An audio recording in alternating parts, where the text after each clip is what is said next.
Në ambientet e qendrës rinore Fetneti Ramosa në Deçan është përuruar libri Meselet, Mahit dhe Urtit të Rrafshit të Dugagjinit të autorit Myrteza Ozdautaj. Nga folësit dhe recensentët e librit u tha se ky botimiri sjell vlera të veçanta në studimet tona etnografike dhe folklorike.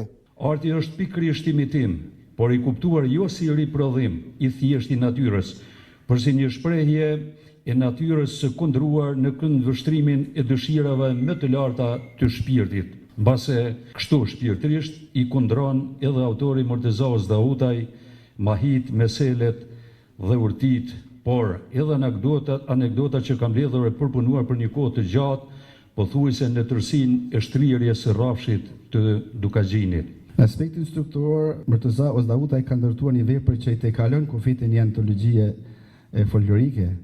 Meselet, Mahit dhe thënjet e urta nuk mblidhen thjesht si një inventar e thënieve të vjetra, por organizohen me kujdes, me sistematik dhe me interpretim. Libri i jep lexuesit një pasqyrë të gjerë të urtësisë popullore, një evidencë të mendësisë kolektive, një sintezë të humorit dhe ironisë, një strukturë të rregullt dhe që lehtëson leximin, si dhe një bazë dokumentare për studiuesit e folklorit, antropologjisë dhe historisë lokale. Meselet, Mahit, Urtit dhe Pleshnit janë dituri dhe krijime popullore, që populli ynë i krijoi vetë dhe i trashëgoi ato brez pas brezi. Krijime këto që lidhen ngushtë me jetën shpirtërore, me punën, arsimin, fenë dhe kulturën tonë të trashëguar ndër shekuj. Pra, ato janë shprehje një mençurie kolektive.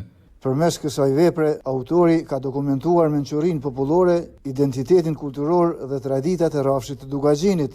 Libri është dëshmi e qartë se trashëgimia shpirtërore e popullit shqiptar mbetet një pasuri që e meriton të ruhet, të studiohet dhe të përcillet brez pas brezi.